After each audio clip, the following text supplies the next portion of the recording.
உங்களுக்காக தினசரி நடப்பு நிகழ்வுகளையும் கல்வி, விளையாட்டு, அரசியல், வாழ்க்கை முறை, மருத்துவம், தொழில்துறை, சினிமா, பொழுதுபோக்கு போன்ற பல்வேறு நிகழ்ச்சிகளையும் உடனுக்குடன் காண கேப்டன் டிவி மற்றும் கேப்டன் நியூஸ் சமூக வலைத்தள பக்கங்களோடு இணைந்திருங்கள். உங்கள் வணிகத்தை கேப்டன் டிவி மற்றும் கேப்டன் நியூஸில் விளம்பரத்தின் மூலம் மேம்படுத்த விருப்பமா? உடனே கீழே கொடுக்கப்படும் எண்ணிற்கு தொடர்பு கொள்ளுங்கள். காமராஜரின் கடைசி நாட்கள். நேருவின் அழைப்பை ஏற்று தேசிய அரசியலில் நுழைந்தவர் காமராஜர். அவர் 1964 அகில இந்திய காங்கிரஸ் தலைவராக பொறுப்பேற்றார். இப்பொறுப்பில் 1967 வரை பதவி வகித்து 3 முறை பிரதமர்களை தேர்வு செய்ய பெருமை இவருக்கு உண்டு. சோதனையான சூழலில் நேருவின் மறைவுக்கு பிறகு லால் பகதூர் சாஸ்திரிகளையும், அவரது மறைவுக்கு பிறகு இந்திரா காந்தியை இருமுறையில் பிரதமராக தேர்வு செய்து தேசிய அரசியலில் செல்வாக்குமிக்க தலைவராக விளங்கியவர். 1967 தேர்தலில் தோல்வி காரணமாக தமிழகத்தில் காங்கிரஸ் ஆட்சியை இழந்தது. புதிதாக தேர்வு செய்யப்பட்ட திமுக ஆட்சியை 6 மாதங்களுக்கு விமர்சனம் செய்ய மாட்டேன் என்று பெருந்தன்மையோடு அரசியல் நாகரிகத்தை அறிமுகப்படுத்தினார். 1969 காங்கிரஸ் கட்சியில் பிளவு ஏற்பட்டது. அந்த பிளவில் காமராஜர் ஒரு பக்கமும் இந்திரா காந்தி மற்றொரு பக்கமும் இருக்க வேண்டிய துரதிருஷ்டவசமான நிலை ஏற்பட்டது. அந்த பிளவின் காரணமாக தேசிய சக்திகளின் வலிமைக்கு தமிழகத்தில் பின்னடைவு ஏற்பட்டது. காமராஜர் 1967க்கு பிறகு கடைசியாக சந்தித்தது 1971ஆம் ஆண்டு நடந்த தேர்தலை. அந்த தேர்தலில் எதிர்பார்த்த வெற்றி கிடைக்காத நிலையில் தொடர்ந்து ஸ்தாபன காங்கிரஸ் கட்சியை வலிமைப்படுத்தும் முயற்சியில் தீவிரமாக ஈடுபட்டார். இந்த சூழலில் திமுகவில் பிளவு ஏற்பட்டது. அதிமுகவை எம்ஜிஆர் தொடங்கியதால் ஸ்தாபன காங்கிரஸ் கட்சியின் முக்கியத்துவம் குறைகின்ற நிலை ஏற்பட்டது. திமுக எதிர்ப்பு வாக்கு வங்கியின் பெரும் பகுதியை எம்ஜிஆர் கைப்பற்றுகின்ற சூழலில் உருவானது. அந்த பின்னணியில்தான் திண்டுக்கல் இடைத்தேர்தலில் அதிமுக மிகப்பெரிய வெற்றியை பெற்றது. திமுகவை ஓர் அரசியல் கட்சியாக எதிர்கொண்ட காமராஜரால் அதிமுகவுக்கு தமிழ்நாட்டு மக்கள் அளித்த ஆதரவை மனப்பூர்வமாக ஏற்றுக்கொள்ள முடியவில்லை. தமிழ்நாட்டு நலன் கருதி அதிமுகவின் வளர்ச்சியை எப்படியும் தடுக்க வேண்டும் என்ற நோக்கத்தில்தான் 2 காங்கிரசும் இணைந்து புதுச்சேரி, கோவை மக்களவை, சட்டமன்ற இடைத்தேர்தலை எதிர்கொள்ளும் வியூகத்தை காமராஜர் வகுத்தார். அதற்கு புதுச்சேரியில் வெற்றியும், கோவையில் மிக சொற்ப வாக்கு வித்தியாசத்தில் தோல்வி அடைகின்ற நிலையில் காமராஜருக்கு சற்று ஆறுதலை தந்தது. அந்த நம்பிக்கையின் அடிப்படையில் 2 காங்கிரஸ்களும் இணைய வேண்டும் என்ற முயற்சியில் சிலர் ஈடுபட்ட போது அதற்கு காமராஜர் மனதளவில் இசைவுடன் செயல்பட்டார். இத்தகைய அரசியல் சூழலில் காமராஜர் கடுமையான காய்ச்சலுக்கு உள்ளானார். தனது 73வது பிறந்த நாள் விழாவை எளிமையாக கொண்டாடினார். சில காலமாகவே உடல்நலம் குன்றிய நிலையில் காமராஜர் காணப்பட்டார்.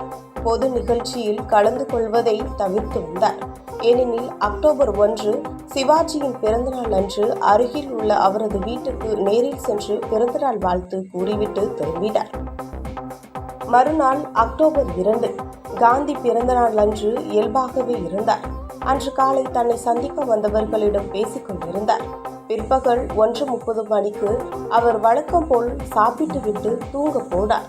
மாலை சுமார் 3-5 மணி அளவில் உடம்பு முழுவதும் வியர்த்து விட்டது. அந்த அறையில் குளிர்சாதன பெட்டி இயங்கிக் கொண்டிருந்த நிலையிலும் அவரது உடல் வியர்த்திருந்தது. காமராஜர் தமது உதவியாளர் வைரவனை அழைத்து மருத்துவர்களை கூப்பிடும்படி கூறினார். உடனே மருத்துவர் சௌரி ராஜனுக்கும் மருத்துவர் ஜெயராமனுக்கும் தொலைபேசியில் விவரம் தெரிவிக்கப்பட்டது. பிறகு காமராஜரின் உடம்பு சில்லிட்டிருந்ததால் உடம்பை துடைத்து போர்வையில் போர்த்திவிட்டு அறையிலிருந்து வைரவன் வெளியேறிய போது டாக்டர்கள் வந்தால் தன்னை எழுப்பும்படி கூறிய காமராஜர் விளக்கை அணைத்துவிட்டு போ என்று கூறினார். பிறகு 3:15 மணிக்கு வந்த மருத்துவர் சௌரிராஜன் காமராஜரின் உடல்நிலையை அவசரமாக பரிசோதித்துக் கொண்டே, ஐயோ, பெரியவர் நம்மை விட்டு பிரிந்து விட்டாரே என்று வீறிட்டு அழுதார். தொடர்ந்து வந்த மருத்துவர் AL அண்ணாமலையும் ஜெயராமனும் உடலை பரிசோதித்து பார்த்து உயிர் பிரிந்ததை உறுதிப்படுத்தினார்கள். உடனே ஆளுநர் கே ஷாவுக்கும் அப்போதைய முதல்வர் கருணாநிதிக்கும் தொலைபேசி மூலம் செய்தி தெரிவித்தார் மருத்துவர் அண்ணாமலை. காமராஜர் மறைவு செய்தியை கேட்டவுடனே முதல்வர் கருணாநிதி விரைந்து வந்தார். அப்போது வீட்டுக்குள் நுழைந்த சிவாஜி கணேசன் துக்கம் பெருகி போச்சே போச்சே என்று கதறும் போது அவரை கருணாநிதி அணைத்து கொண்டு தேற்றினார்.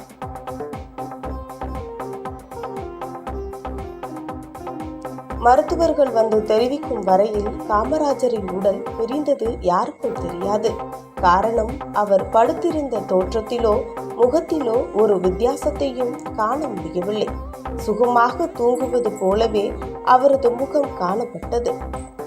காமராஜரின் உடல் மாலை 5:30 மணிக்கு ஒரு சிறப்பு வாகனத்தில் ராஜாஜி மண்டபத்துக்கு கொண்டு வரப்பட்டு மறுநாள் பிற்பகல் 3 மணிக்கு ராஜாஜி மண்டபத்திலிருந்து அன்றைய மவுண்ட் ரோடு மர்மலாங் பாலம் வழியாக காந்தி மண்டபத்துக்கு ஊர்வலமாக கொண்டு செல்லப்பட்டு அதற்கு இடது பக்கத்தில் தகனம் செய்வதான முடிவெடுக்கப்பட்டது. இந்த இடத்தை தேர்வு செய்து தகனத்துக்கான ஏற்பாடுகளை காங்கிரஸ் தலைவர்களோடு கலந்து கருணாநிதி செய்தார். ராஜாஜி மண்டபத்திற்கு வெளியே மறைத்த மாபெரும் தலைவருக்கு அஞ்சலி செலுத்த கடல் போல் பெரிய கூட்டம் திரண்டது. ஜனசமுத்திரத்தை சமாளிக்க முடியாமல் போலீசார் திணறினார்கள். மூவர்ண தேசிய கொடியால் காமராஜர் உடல் போர்த்தப்பட்டிருந்தது. பீரங்கி வண்டியில் காமராஜர் உடல் சென்றதை கண்ட ஆயிரக்கணக்கான மக்கள் மார்பிலும் தலையிலும் அடித்துக் கொண்டு கதறினார்கள். ராஜாஜி மண்டபத்திலிருந்து புறப்பட்ட இறுதி ஊர்வலம் காந்தி மண்டபத்தை அடைவதற்கு 3 மணி நேரம் பிடித்தது. அக்டோபர் 3 மாலை 6:35 மணிக்கு காமராஜரின் உடல் தகனம் முழு இராணுவ மரியாதையுடன் நடைபெற்றது. சிதைக்கு தீ மூட்டும் முன்பு பீரங்கிகள் 3 தடவை முழங்கின. காமராஜரின் தங்கை நாகமாளியின் பேரன் கனகவேல் சிதைக்கு ஏறியூட்டிய போது அருகே இருந்த காங்கிரஸ் கட்சியினர் கதறி அழுதனர். அமரர் காமராஜர் வாழ்க என்ற முழக்கம் விண்ணை பிளந்தது. இறுதி நிகழ்வில் அன்றைய பிரதமர் இந்திரா காந்தி கலங்கிய கண்களோடு பங்கேற்றார். தமிழக அரசியலிலும் தேசிய அரசியலிலும் செல்வாக்குமிக்க அரசியல் தலைவராக விளங்கிய காமராஜரின் நேர்மை, எளிமை, தூய்மை ஆகியவற்றை தாரக மந்திரமாக பின்பற்றினார். இவற்றையெல்லாம் வலியுறுத்திய காந்தியின் கொள்கைகளை பின்பற்றி அவர் பிறந்த நாளில் மறைந்து அவரோடு 2 கலந்து கொண்டார். காந்தியத்தின் கடைசி தூண்கள் ஒன்று சாய்ந்து விட்டது என்று கூறுவது மிகவும் பொருத்தமாகும். வாழ்நாளில் தனக்கொன்று எந்த சொத்தையும் அவர் சேர்த்ததில்லை. ஆனால் நவீன தமிழ்நாட்டின் வளர்ச்சிக்காக பொற்கால ஆட்சி நடத்தி அடித்தளம் அமைத்த பெருமை காமராஜருக்கு உண்டு. அதன் மூலம் தமிழ் சமுதாயம் அடைந்த பயன்கள் ஏராளம். அதனால்தான் இன்றைக்கும் பெருந்தலைவர் காமராஜர் போற்றப்படுகிறார், நினைவு கூறப்படுகிறார். தினசரி நடப்பு நிகழ்வுகளையும் கல்வி, விளையாட்டு, அரசியல், வாழ்க்கை முறை, மருத்துவம், தொழில்துறை, சினிமா, பொழுதுபோக்கு போன்ற பல்வேறு நிகழ்ச்சிகளையும் உடனுக்குடன் காண கேப்டன் டிவி மற்றும் கேப்டன் நியூஸ் சமூக வலைத்தள பக்கங்களோடு இணைந்திருங்கள். உங்கள் வணிகத்தை கேப்டன் டிவி மற்றும் கேப்டன் நியூஸில் விளம்பரத்தின் மூலம் மேம்படுத்த விருப்பமா? உடனே கீழே கொடுக்கப்படும் எண்ணிற்கு தொடர்பு கொள்ளுங்கள்.